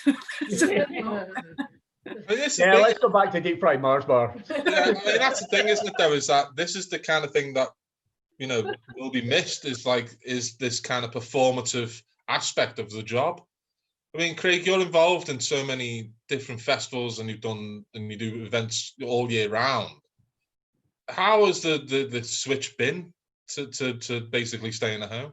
Well, for one thing, I'm getting a lot more work done. I'm writing more than ever did because I'm not going out and doing things. It's tricky. I think it's difficult for everyone having to stay at home. Although we go out a lot when we're also at home a lot, it's really one or the other. And it's been okay. I mean, really, really miss seeing the kids, and hopefully we're going to be able to do that quite soon. But otherwise, I think we've both got a lot of work done, although, you know, there's been so many things happening in the last while that have been distracting as well. You know, just world events are not really conducive to peace of mind and writing. But no, I've been able to get my head down and write, and I'm way ahead on this book than I was in the last one. Way ahead. Do you think, and we'll broaden this out to everyone as well, do you think you'll mention this whole situation in your next book, or will you completely ignore it? I'm ignoring it for now, and then we'll see. I don't really want right now to go back and rewrite this whole book. I've got 60,000 words done. And I'd have to rewrite the whole thing. There's places people just wouldn't be able to go if this was happening now. So for the moment, I'm blithely ignoring it, and then we'll see. But I'd love to know what everybody else is planning. Go on, Susie. Well, my next one is already done, so it's coming out regardless, but it's set on an island with a very small cast of characters, so it kind of manages to escape all of it. But the one that I'm writing now is a bit of a problem because it's got a kind of medical element to it, and I either have to bring in the whole virus thing and weave it in somehow, or I just have to reverse back to 2019. So I think I might going to go for the simplest option, because I don't know what's going to happen. The problem is you're trying to predict stuff as well, so you could write something now thinking this will be what will make sense in 6 months' time, and then we still don't know that. So I think for this one I'm going to just reverse, but then in future I don't know what we're all going to do. I think as well, I'm not really keen on reading stuff that's set during this period right now, maybe in a few years' time, but at the moment I don't really want to hear about it. It's all that anyone talks about, and it's all that we're living, so I'd rather just pretend that it doesn't exist for a while. What do you think, Mark? Well, I think Susie's right. There've been a few articles about this lately and a few sort of Twitter polls about it, and the vast majority of people seem to say we don't want to know about it. We certainly don't want to be reading about it the minute we come out of it. So I've got a book. I've finished a book during lockdown, and that's going to be coming out this time next year, and it's referenced, but not so much that if by this time next year we were deep into another massive, God forbid, lockdown, I couldn't take it out. But I've referenced it just because there's a couple of situations where it would be stupid not to, again, in sort of vaguely medically, hospital-y type situations. But it would be easy enough to take out. And I think an awful lot of people are going to be writing, are going to have books coming out that are set in no particular, you just imagine the book is set when the reader's reading it. It doesn't really matter. It doesn't have to be July 2020 or January 2021 or whatever. But some people are going to be very caught out by real. I mean, we always run that risk, though, don't we? Of being caught out by real events. But this is one that is affecting everybody, Steve, what are you doing about it? Yeah. I'm avoiding it like the plague. Hey!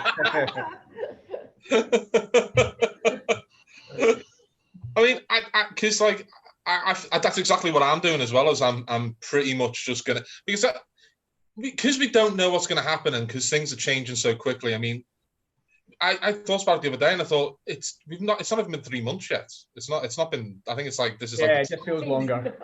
It feels a lot longer. But if I start trying to guess what's going to happen in 6 months, when this is what's happened in 3, I'd get caught out. And I got lucky in that where my next one is set in Connecticut. I went there at the beginning of March, literally like about 2 weeks. I got back about 2 weeks before it all came to an end. Like, you know, where international travel was just not allowed anymore. So I got lucky in that sense. But I don't know when. I would probably set it just before then, because that's when I need it to be set.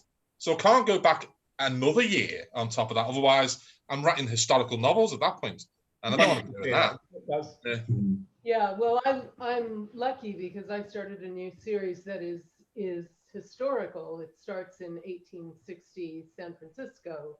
So, you know, and I'm writing all about real people. And that is Civil War and Reconstruction. So all of my rage about what's happening in my country, I was going back to the roots of that, you know, where it could have gone so right and when it went all so wrong. Everything that's happening out there is exactly what I'm writing about in this series. And it's so gratifying to be able to concentrate on that and really try to get it right. But the plague part does come into it because there were smallpox and cholera and all kinds of things that were always an issue during that time. And so I think I'm more aware of those things and writing them in as something that we've always been dealing with, but it's not about that. So yeah, I'm in a great position that way if we survive, of course. Right, look at changing switches up to something cheerier, for God's sake.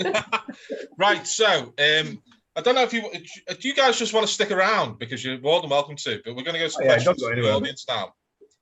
And I've got people have got questions for other people that are here. That's perfectly fine by me. Yeah, they haven't so far, but there are some. Well, I'm encouraging it because I never like it when it's about me. So please ask other people questions.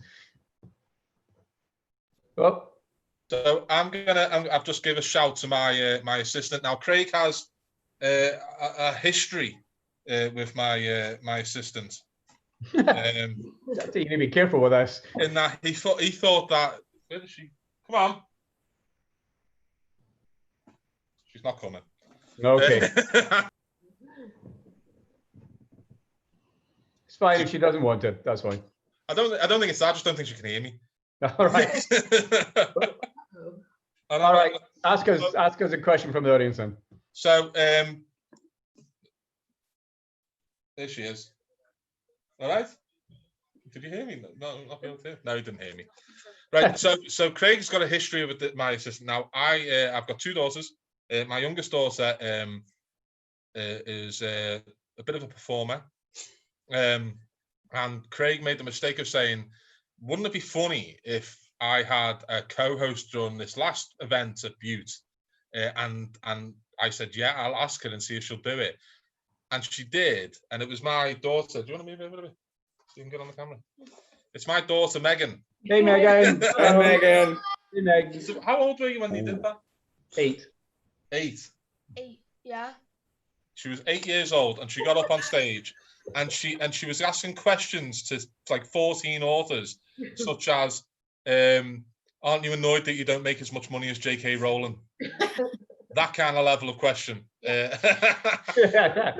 she's come in to ask the question. Just for the record, yes, I am. Yeah. Which one? So all the ones that are just down here. So if you want to just read them out, you can go, and you can decide which ones are good questions and which ones are good. And yeah. Okay. Go on then.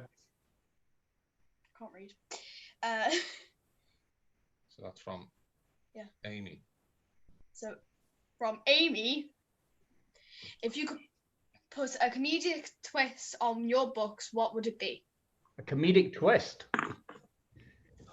Geez, Amy, that's a difficult question. I would hope there's still some funny bits in it. It's a rule that maybe most people don't know, but if you write a Scottish crime novel, you have to put funny bits in it. It's just a rule, or at least they are if your books are set in Glasgow. If your books are set in Edinburgh, you don't have to be funny. That's okay. Nobody expects people from Edinburgh to be funny. I'm really just waffling by myself sometime. Sorry, Suze. Comedic twist. Oh God. They would all, the people who were killed would come back as zombies. Watch him die laughing. Watch him die again and again and again. Die laughing. Watch him die on his arse. All right, another question. That's from who's from? Sharon. And she asks. Hey, Sharon. Craig, do you think the fun-loving crime writers are going to offer you a place in the band? I probably have suggested this many, many times, and I bought them a lot of drink in the hope that this would happen. No, I know my place in the band is to go to the bar and get a tray full of drinks when they're practicing. I have no musical talent whatsoever, like none. Craig, have you never even done woo-woos? I've done woo-woos 3 or 4 times. Four times. For those who don't know, it's backing vocals on Sympathy for the Devil. And the first time I did it was actually at the Tramway, that same gig. And I was myself. So when you were doing the first half, I was sitting next to Gordon Brown and his wife, Leslie. And whenever anything happened and there was a chance, I was practicing my woo-woos very loudly, because that was really a step way out of my comfort zone. And there was not enough alcohol. That was the problem. I went at the interval, I did my best to make up for that. Very good. That one, you can see it. Oh, it's that one there. That one. Yeah, this is from Doug. No. So he's got a question for Mark. Okay. Oh. What's a I know where this is going. quasar? What's a quasar? Cheers, Doug. It's a video game. I used to play Quasar. They had a, you know, we had Phoenix and Pac-Man, and there was a game called Quasar. I don't know. It's some freaking space thing, Doug, isn't it? Is it not a cross between? It's an atom. Is it a special atom? Like a. Oh, come on, help me out. Like the rest of you know what Quasar is. I don't know what Quasar is. I can't help pronouncing it, so I don't know. No, I'm sure you're pronouncing it correctly. It's just my brain isn't. Does anybody else? Susie, do you know what Quasar is? No. Susie, are you Googling it? Yes. None of us know, Doug. None of us. It's an ice cream. Thanks, Doug. It's a luminous active galactic nucleus. Yes, of course it is. That's what I was going to say. Tip of my tongue. Tip your tongue there. Right, Megan, another one. Right. Right. From Michelle. Sorry. Okay. Right. Craig, is there a place in Glasgow you haven't written a book? You haven't written about yet, but want to? Oh, not written about. Probably. Oh gosh, that's a good question. Yeah, I think I'd maybe want to set something a bit more in maybe Newton Mearns or something like that, where I tend to write about, I need to be careful how I describe places, some of the lesser affluent places. So I should maybe go and dump a few bodies somewhere a bit more affluent. That's maybe going to be something different to do and mess with. But there's new places being built all the time. So I think maybe I need to keep on top of that. It's a bit of a cop-out answer because I can't really think of a good one. But I'll work on it. That's a good question for everyone else, though. Is that, Mark, because you write quite a lot in London, is there places in London that you still haven't written about? Oh God, yeah, I'm sure hundreds of places. I mean, I tend to stick with places I know a bit, because I just think they're easier. It's easier to write about places you know, and you don't have to spend. Because if it's somewhere I don't know, I have to go there. I can't sit on Google. I have to go there a bit and find out what the place really looks like and sounds like and smells like and all that sort of stuff, which you can't get sitting in your office. And it always does tend to be places that are a little bit sleazy. It's like Craig was saying, it does, doesn't it? You want places that are atmospheric and noirish and a bit down. I don't want to write a novel set in Kensington or Chelsea or, you know, I'm sure there's all sorts of beastly stuff goes on there, but I don't care. you know. And as you said earlier, Susie, you're one of the most well-traveled people I've ever met. Is there somewhere you haven't written about yet, but you do want to? Loads of places. But that's kind of my goal in life, is to go different places in the world and then possibly use them in books. So yeah, I don't know, loads of places. Is that another way of saying go lots of places and then claim the holidays as tax write-offs? Is that right? I didn't know that. I didn't know that was a possibility. Apparently you can do that. Apparently. Really? Thanks for the tip, Mark. No worries. No worries. Anything else you need to know, like physics, anything? What about you, Alex? Where have you not set a book yet that you really want to? Oh, my last book I set in a bunch of national parks in the US, and I've been to a lot more of them, but I haven't been to all of them, I'm sure. That was so great to be able to talk about those places and try to bring people into the bottom of the Grand Canyon and to Glacier National Park and Joshua Tree. So I really love doing that. I think I'd like to do more of it. But Machu Picchu, you can never get out of here, I have ideas that I would like to set in that. I would love to go to Machu Picchu, but I think we're going to have to go quite soon because there's a lot of climbing involved. So I think can't hang about. There's a luxury train that goes up most of the mountain now, so there's always that possibility. Are you still in New York for the new one? 50-50 set in New York, yeah. I don't know, I have 50 pages of an LA novel opening, but I'm not doing that book at the moment, but I still have those 50 pages and I like them. It's sort of set during the fires, and there's a lot of work went into that description, so I'm determined to use that so I don't have to throw it away, because it took a long time to get that right. So we'll see. Yeah, well, unfortunately, there's going to be more fires. It's just they're going to keep happening for the moment, so you'll still be topical, unfortunately. Well, I don't like that look in his face. No, she doesn't even need to say this one out loud. You can just answer Mary. She's asked Megan a question. Okay.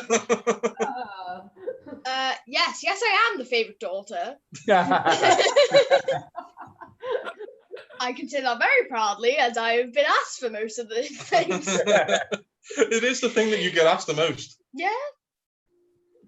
I mean, I should probably not tell people. I mean, that's the issue.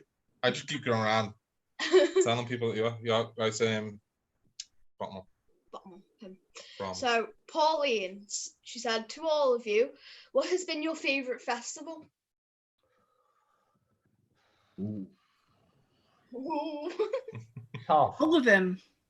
New Orleans was a really good one. BoucherCon New Orleans was a really good festival, mainly because Craig had to dress up as a fairy. I wasn't a fairy. I actually can't remember what it was, but it wasn't a fairy. What was it? We were Prince Charming and Cinderella. Oh yeah, sorry, my mistake.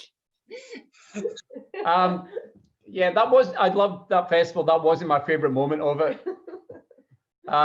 We had to get dressed up in capes. Alex and I were guests of honor, or part of the guests of honor, and had to get dressed up in these made-to-measure capes. Alex absolutely loved hers and looked fabulous, and I felt like a complete prat. The men were very uncomfortable. Not New Orleans residents. Favorite festival. I love Harrogate. I mean, I love Beauty Noir and Bloody Scotland, but I'm working, so it feels different. So I would love to go into Harrogate next month. That would be great. What do you reckon, Steve? It's a toss-up between Bloody Scotland, Harrogate, and BoucherCon New Orleans, I think. No, I love Harrogate and I love Bloody Scotland, and I really, really, really enjoy Butte for all different reasons. I like Butte because it's so small and it's colloquial, and it just feels like sort of being by the seaside for a couple of days on holiday. And you got a black pudding supper. And you got a black pudding supper. And I like Bloody Scotland because it's informal and it's quite fun. But I love the atmosphere at Harrogate, so I can't really choose. We had a good time, you and me, Mr. Robertson, at New Orleans. Yes, that was great. We went hot shopping, which took all afternoon, took all day. All day. Yeah, and you had some event at night which you maybe weren't on best form for. I think That's right. That's right. All vigorously hot shopping the whole day. We stopped. I think we stopped for a refreshment because it is really hot. We just one. Yeah. Go on, Mark. Well, then what everybody else has said. They've all. I miss all the festival. I mean, this is what we're missing. You know, I've got a book coming out the end of next month, and the book will still come out, but I won't be able to be with it. You know, I won't be able to go and do all the showing off, which I love. You know, all that stuff. The writing is the job, and the standing up and meeting everybody else is the fun bit. So they all have different things going from them, all those festivals, different atmospheres. You know, Butte is small, but it's just perfect. When weird shit happens at Butte, Butte is the only festival I've ever been to where another crime writer in a variety of bizarre accents read out a sex scene from one of my books, which is one of the most... Honestly, it's weird because he mentioned it online the other day, and I said, it's a glorious golden memory. I will never forget that. And it's where the festivals you really remember are the ones that only that could happen there. You know what I mean? It was, I've never seen it. So for those who weren't there, Ed James read out this purple prose from, and I've never seen Mark look more uncomfortable. I've perhaps never seen anyone look more uncomfortable. He was doing it in a variety of accents. He was German at one point, and I've no idea what he was doing. It was a tour de force. We can get it. No, really? Oh yeah. Okay. Good. The bottom one. Yeah. Let's not forget Iceland Noir either. Iceland Noir, yeah. The ones that you didn't mention, I love all the ones that you did, but Iceland Noir is really special. Yeah, I agree. I love Iceland. It's fabulous. They're all great, and I miss them all. Mainly because I take the time out of the house. Might still be a little chance of Iceland in November. We'll see. But obviously, it's a long walk. So it might mean flying, and we'll see. But it's a fabulous place and festival. Yeah. So Lorraine has said, a question for all of you. What's your favourite act at the Curly Coup, the finale of Bloody Scotland? Favourite act at the Curly Coup? Somebody else needs to choose that. I can't do that. In the finale, I think she said. No, it's in the question they say the finale, but I think they just mean within the context of the festival, because it's not actually their last night, is it? Okay then. I'll go for the Slice Girls because I know where my bread's buttered. The first time they all, I think there was 5 of them sat in the bar and did Cell Block Tango, and I distinctly remember Ian Rankin was standing about 2 feet away and had his mind blown, I think, and we brought the roof down of that. That was one of my favourites, so I'm going for that. Mark. I'm tempted to say Doug just because it's usually Doug. It's almost always Doug. There've been some amazing. I remember some of us. I can't remember what we were doing, trying to struggle through something at the Curly Coup, and a particularly angry-looking member of the audience just shouting about the result of the football match that had happened that afternoon, and about whether one particular shot had crossed the line. and the goal wasn't given. That was a goal. Let it go, Craig. So, but either way, the goal wasn't given. So there's people trying to sing and entertain an audience on stage, and this woman just kept staring at me, going, "It was over the line. It was over that." And I'm going, "La la la la la." She would not fucking let it go at all. So that's my favourite Curly Coup moment. Is just being very scared. There was. I know it's not my turn, but in a similar thing, it might have been that year. Doug sang Alice Tartan Army. And there's the line where it goes, and Scotland are the greatest football team. And Martina Cole was standing about 2 feet going, "In your dreams, in your dreams." It was great. It was absolutely perfect. Steve, have you got a memory of one? I have loads of memories from it. I remember Chris Brookmeyer doing some great readings, and Johnny Shaw did a reading last year, which was really good. And Jay Stringer, Doug, obviously. I think it might be Brittany. You like Brittany? Yeah. Brittany. I think it might be a bit of Brittany. It's Gotta be absolutely Brittany. hilarious. but it's one of the most embarrassing moments. I'm sure it is. I'm sure I can feel your pain. I mean, that came, the first time I did that at Crown of the Coup, that came after my favourite memory of Crown of the Coup was, it was Doug convinced me to get up and do the John Barnes rap from World in Motion. And it was literally, I think it was just like, you're the only one with the accent for this, because he used to play for Liverpool. And I was like, John Barnes isn't from Liverpool, Doug. But it was amazing. It was that getting to do that, and then I did Britney straight after that, and it was a very split-second decision to do Britney, and it became like a thing that I've done for the last 4 years now. And that's the thing about Crown of the Coup, is that we've seen all these crime writers doing different things. I love anything like that because, like Mark, I'm a show-off. So anything like that just reminds me of doing stuff like when I was younger. But Susie, I mean, apart from Slice Girls, you've basically done something every year. What's your kind of favourite memory from Crown of the Coup? Oh no, I quite like it when we get Craig to join in inadvertently with him. Last year when Steph and I decided to do a quick a cappella version of what was it, Lily Allen track, where it needed some sort of sex noises. So we got Craig to do them, but we didn't tell him that's what he was going to be doing. So that was good. I missed that. I had to make. I think we should just leave it at that, really. Yeah. I'm not really sure I want to go into it in front of Megan, so we should draw a line under this, I think. Yeah, I think so. There's also one of my favourites was the night when Chris started a song, the Water song. Oh.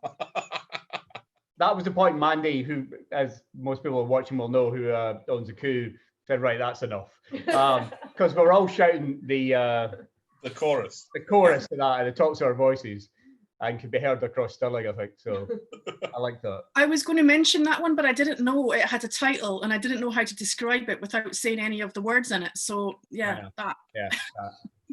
Right, you're going for the bottom one? Yeah. So from Pauline again, following on from that, who do you think would be great to have a pint or two with? It's like famous author, I think. Okay. A famous author to have a pint with? Well, I think it's just anyone, I think. Anyone ever. Anyone to have a pint with? Anyone ever? If I could choose one person to have a pint with, alive or dead, I'm just... I would go with Jack the Ripper and Barack Obama. What? I'd make sure he was safe. It's okay. I would look after Barack. But that's the first two that came to mind. Well, think about it. Think about it, though. If you're having a pint with Jack the Ripper, then you know who he is. I don't think you've thought about it. Never mind us. No, I haven't thought about it in the slightest. I'm just talking to save the rest of you some time. But you can find out who he is. I mean, if he goes, hello, I'm Jack the Ripper, you go, great, now I know who you are. You don't have to buy him a fucking pint. Or a bag of scratchings or anything. No, I think you'd have to give him a couple of beers so he spills. Baby, you okay? We've broken him. Sorry. Okay. Oh, God. I have a question about, who would you want to have a conversation with, or, learn from, spend some quality time with Jack the Ripper? I'm interested. He's got to have some good chat, let's face it. Yeah. Okay. Yeah, next. Go on, Steve, you answer the question. Which a sensible one. I haven't thought about this. You think I'd thought about it? Keeping the crime theme, Elmore Leonard, Dutch Leonard, and you've met him, Mr. Billingham. I have had a pint with Elmore Leonard. Yeah, that was pretty cool. We was at a bizarre festival in France, and he was so funny, very funny guy. And he was making a speech that was just hilariously funny, and the French just didn't get the jokes at all, and just all the English and American writers at the back of the room were pissing themselves. But he was a delightful fella. Yeah, that'd be nice. Be nice to do. It'd be nice to go and nice to have a pint with Dashiell Hammett, wouldn't it? Or or Chandler, or wouldn't that be cool? Yeah, it'd be awesome. You know. What do you think, Susie? Well, I'm not going to pick a crime person because someone asked this the other day, and my first thought immediately was Billy Connolly. Yeah. Yeah, I was thinking Billy Connolly myself. I I think he'd have slightly better chat than Jack the Ripper, Craig. Okay, maybe I didn't think mine's through fully. Can we not I'm arrange? very Connolly. Can we not arrange to get him invited to a festival at some point? That would be great to meet him. Oh, wouldn't it? Jack the Ripper. He's dead, Suze. I don't know. I would love to have Billy Connolly at a festival. I'm not sure how well he is these days, but yeah, that would be amazing. He's the funniest. I was actually just yesterday looking at some old video because I needed a line for the book I'm working on, and you know those things where you only need a line, it should only take 2 minutes, and then suddenly you're down the rabbit hole, and I'm watching video after video, and no work is getting done. Yeah. So. Yeah, brilliant. That's a good. What about you, Luca? Yeah, I was going to say that. What about you? It's really easy actually. Tony Bellew and Stephen King. I was going to say that. I knew you would go for Stephen King. Yeah. I knew it. Did you not go for Tony Bellew as well? Don't even know who it is. Oh, see, this is the problem with children today. I've got to teach you about the bomber. Tony Bellew, just because I'm fascinated with him. I'm absolutely fascinated with the guy. He's for those who don't know, he's an ex-boxer now. He's from Liverpool and he became world champion by beating Alonga Makabu at Goodison Park just after he appeared in the Creed movie, which was the kind of Rocky remake. Yeah, I saw it. And he was never supposed to be a world champion. He was never supposed to get that far. He was supposed to be like English-British champion level, but he just kept moving up and moving up and moving up. And he took a chance on himself. He's a massive Everton fan, and he took a chance on himself to fight for a world title against a guy no one wants to fight in front of the fans that he had to go to the match with every week, and he just did it, and he won. And I just think he's a fascinating guy because if you actually listen to him talk in interviews, he's a very complex fella, and I'd love to have a chat with him. But I'd also love to have Stephen King there just to see how little he would understand what we said. Well, I was going to say that I never understand what Tony Bellew says because he sounds new. And I'm kidding, obviously, I understand every word he says. But what about Alex? Well, it wouldn't be him, whoever that is. It would be. It would be. This is easy for me. It's always the same answer. It's Shakespeare. I could not ever turn down the chance to see how that mind worked in real life. You know, that's easy. would you not be better meeting the guy who wrote the books, though? After everybody else's answers, mine was perhaps a bit rushed and impulsive, and I take mine back. All right, should we? We got one more. One more. That one. Yeah. Okay. So from Lorraine, question for Craig: are you worried you will ever run out of stories / things to write about? No, I'm sure most of us have sitting here. I've got about 5 books queued up waiting to be written. If I live long enough to write those 5, then I would imagine I have other ideas before then. It's actually the opposite. It's enough time. So I dare say there's an end of ideas somewhere down the line, but it's not in sight. So at the moment I'm okay with that. Yeah, I think we're all the same. Is that we do store things away, and it might only be a single idea, but we can kind of dig that out in the future and turn that into something. I don't know what about you, Mark? Have you? Because no. I was wondering if Craig had wanted to sell any of the 5 or 6 ideas that he's got. No, seriously, I've got nothing. Whenever a book's finished, you go, that's it. I've got nothing till something pops into your head a month or so later. I don't have a folder full of ideas. I got nothing, mate. I'm just green with envy.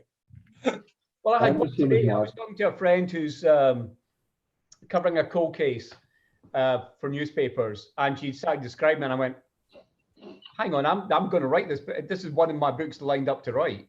And I sent over the premise, and it's bang on what it is. So I now can't write it. That's one off the list because it's too close to what did happen. So that one's gone. You didn't tell me that. Susie, what about you? I've got a load of ideas, but the other day I decided that I would try and wipe them all out of my brain so that I could let new ones come out. They didn't work. So I keep trying to do that because I think I've got these ideas that I've had for a long time and maybe they need to go away. I don't know. It's a bit of a strange problem to have. And Steve. Yeah, I've always one or two sort of bubbling away, but they're not really formed. I'm kind of like Mark. Once I finish a book, I sort of think, what's the next one? And then I have to come up with the idea before I write it. I don't have a folder full of ideas. I mean, I'd love to have a folder. I've basically got like little one-liners. I've got like little one-line kind of something happens with this kind of thing. That's like all I have. And then, but obviously, don't heckle from the sideline. But it's like I have like obviously with more substance. But I've got stuff. I mean, like there's books that I've not written that I've started to write and then written another book instead that I always want to go back to and I just never bothered. And I always feel like they're my safety net. Those books is if what, as Mark describes, you go, I've got nothing. Is that I'll always think in the back of my head, well, I had that idea at some point and I couldn't write it then, but maybe I'll be able to do it now. So that's always my safety net, is having those books. But the one I'm writing now is one I started writing 6 years ago and put it away and decided it wasn't the right time to write it. But now I decided it was the right time. So. Right. I think Megan's going to choose a couple of. How many winners do you want, Craig? I don't know. 5. 5. You pick 5 questions. Okay, so randomly pick 5. No, pick ones that ask what you think are good questions. Okay. Okay. Right, this might take a while. Okay. I have to basically read all of them and then choose. We can work that out later. I'm going to leave here to do that while we do something else. So, Craig. Okay. We're running into like nearly 2. You nearly fell off. Yep. Nearly fell off the chair. You've got. I'm all right. You've got a few questions, haven't you? Do I? You have a few quiz questions, don't you? Well, I do. A, I need to find them, and B, this has been the longest book launch in history, I think. That is very true. Let's say we'll run for another 7 minutes. Yeah, 10 o'clock's the limit because people are going to be wanting to go home. Well, I say go home. They are home. Right? Now, if I do that, you can still see me and I can ask these. Yes. Right, you play along at home, but it's for Mark, Steve, Susie, Luca. Some of these are easy, some are more difficult. What famous crime novel was based on the murder of Elizabeth Short? Black Dahlia. Is correct. What fictional detective's mother was based on Elizabeth Short? Harry Bosch. Harry Bosch is correct, by Mr. Michael Connolly. Didn't know that. I think they get progressively more difficult. What novel introduced Ellie Private Eye, Easy Rollins, and who wrote the book? Devil in a Blue Dress. Very good. Walter Mosley. Very good. I think that's 3-0 to Mark. That's what? Who was the ex-LA police detective who found big success writing crime novels? There's lots of ex-LA police detectives. Joe Wombo? Sorry? Joseph Wombo. Joseph Wombo is correct. I can't see the screen. Was that you, Susie? It was. Does it sound like me? It was a joke. Who is the prosecutor of the OJ trial who went on to be a best-selling career as a crime novel? Marcia Clark. Marcia Clark is correct. Scores are 4 to Mark, 1 to Susie. 0. Steve has been getting some, by the way.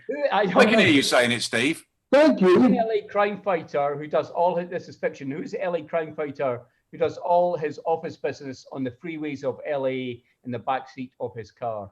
Mickey Haller. Very good. That's Steve. So that's 5 to Steve, 4 to Mark. It's the usual Craig Robertson scoring system coming into play. Are there any questions about Brookside coming up? Yes, this one. Okay. Who are the real-life husband and wife who both write best-selling crime novels set in LA? Oh, Jimmy and Jackie Corkill. Oh, so close. So close. So close. No, but wrong. Steve? I don't know. I don't know that. Oh, you all do. Say the question again. Put it away. Who are the husband and wife team who both write best-selling novels set in LA? Is that right? No, Do you write them together or Oh, separately? they write them no, separately. So the Craig Robertson and Really? Alexandra Sokoloff. To the Kellermans. It is the Kellermans. Well done. 6 points. I didn't say the last question was worth 6 points. So, sounds fair. so That's Susie, fair. 6 to Susie, and yeah, Susie wins. The ball was over the line. Oh, was over the line. I remember at the time that Lewis, the ref, was like, called for VAR right away. What So- did I win? Hmm? What did I win? You win a copy of Watch Him Die. Oh, excellent. I know I can't. Mike's is too far down. I can't bend over and pick it up. Have you got some winners? Before we're finished. Done. Yeah, have you got 5? No. All right. So you just tell us the names. No, Susie's getting a book. Who I've got so far, Okay. Pick 5. these were good. Okay. Oh, sorry, she has standards. So I've picked so far. So Sharon, who said, Craig, do you think the Fun Loving Crime Writers are going to offer you a So place? Sharon Bairden has won a Sharon, signed okay. copy. Well done, Sharon. Well deserved. Amy, who said, if you could put a comedic twist on your Okay. books, what would it be? Amy Tum. And Is it Lorraine? and Lorraine Bryce. Lorraine Price. Never heard of her. Randomly pick someone And you're gonna each one's pick one more. Ooh. Yeah. Oh yeah, so on. And Pauline. And Pauline Render. And Pauline Render. Well done. How We'll can we work get in touch with you, Craig? I will send signed books to all 4 of you. We'll work out how to get them there. Right, Megan's going to go away now, so say bye to Megan. See you, Megan. Megan, thank you for doing that. Right. We can't leave without showing the viewers the very sultry picture of the author whose launch we are celebrating on his own press release. I have his press release in front. Check that, baby. No. Oh, look at that. Mean and moody. I've It got is an mean and I've got an moody. even younger one. Oh, I remember it. Why am I? Oh, that's on your launch poster. Yeah. Yeah, look I at remember him. That was a while ago. Oh, fuck's sake. that. Look at him. Look at his little face. That is something else. Yeah, that was last year, I think. Right, I hope there's no more of this. Right, so Craig, before we go, tell everyone where you can get the book, where it's available. Well, unfortunately, you can't get the book in bookshops because they're not open. But if you go online to, you can buy physical copies on Amazon. You can buy ebooks on Amazon. You can buy them in Hive. You can probably get them from your local independent bookshop who will deliver. And there's probably places that I've not thought of that you can get them. Waterstones will do it online. So any of those places, you don't have to. You know, just Looks good on Kindle. yeah, it does. Yes, look they good. do. Yes, they do. Right. Thank you all for coming along and talking nonsense. And Steve, one last go. Tell them where they can get. Whoa, no, I don't like to look at this. Oh, there you go. There it is. It's Sting. I'm convinced it's Sting. Steve, I was going to Eventbrite for tickets for the Locked Up Festival.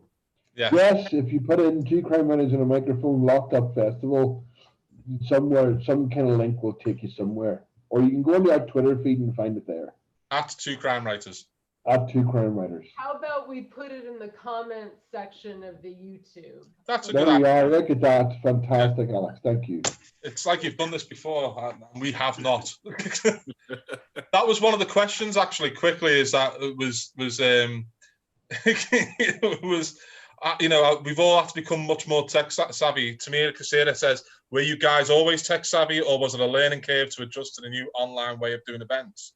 And I think you can tell from watching this This is we're all very much having to learn as we go along. Yeah, we're getting there slowly. You've been a bit of a Eventually genius though, coming Luca, setting up the crime wave stuff. You're pretty good at this stuff, Luca. Come on, you know you are. It's all I do it and then just keep doing it while I'm doing it wrong, and then eventually I hope it just works, and it does, and that's how I get through life. I think is what's happened there. I just keep trying and just get it wrong completely, and then just hope for the best. But no, thanks very much, Craig, for inviting us all to join on. Cheers, mate.